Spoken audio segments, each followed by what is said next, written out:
In a world increasingly dominated by scientific reasoning and secular philosophy, a fundamental question arises. Can moral laws exist independently of God?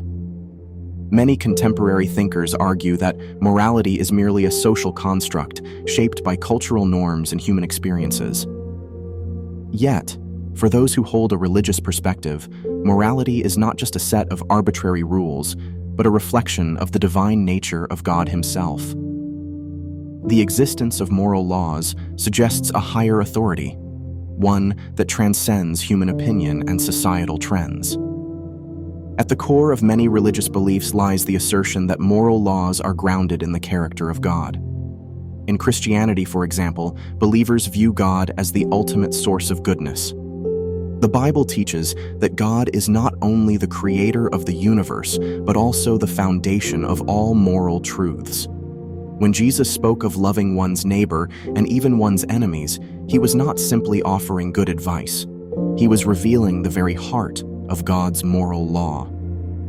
In this view, moral commands are not merely subjective, but are rooted in God's nature, reflecting His righteousness and justice.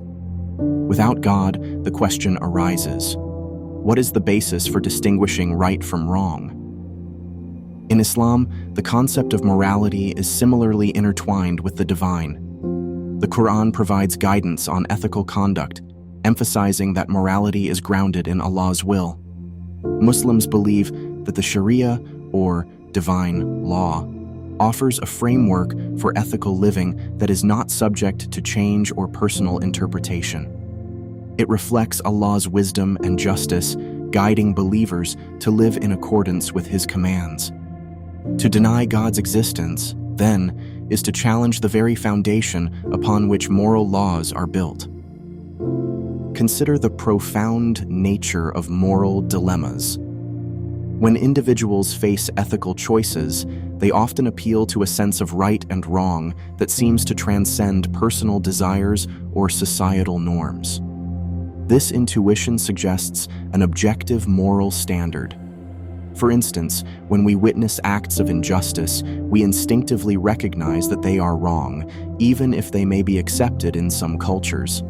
This universal understanding of right and wrong, often referred to as the moral law, is seen by many religious believers as evidence of God's imprint on human hearts. As Paul writes in Romans 2:15, they show that the requirements of the law are written on their hearts. Yet, skeptics might argue that humans can develop moral systems without a divine foundation. They point to various ethical frameworks, such as utilitarianism or humanism, that claim to promote moral behavior based on the well-being of individuals or society as a whole. However, these secular frameworks often struggle to provide a compelling answer to the question of ultimate morality. If moral values are simply the result of evolution or social agreements, how do we account for moral obligations that demand sacrifice or selflessness? For instance, why should one person place the welfare of another above their own interests? In religious thought, the answer is clear. God calls individuals to love and serve others, reflecting His own character. Moreover, the existence of moral evil poses a challenge to secular moral systems. If morality is merely subjective, what basis do we have for condemning acts like genocide, slavery, or torture? Religious teachings provide a moral compass that speaks against such atrocities.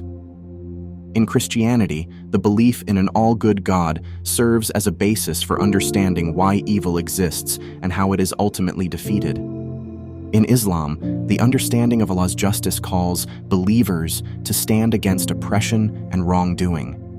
Without God, morality risks becoming a matter of personal preference, leading to a moral relativism that can justify any behavior.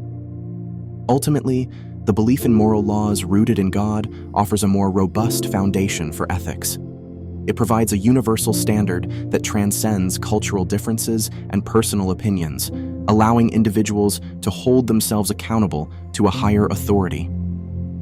In this light, the moral law is not merely a human invention, but a reflection of God's character and will.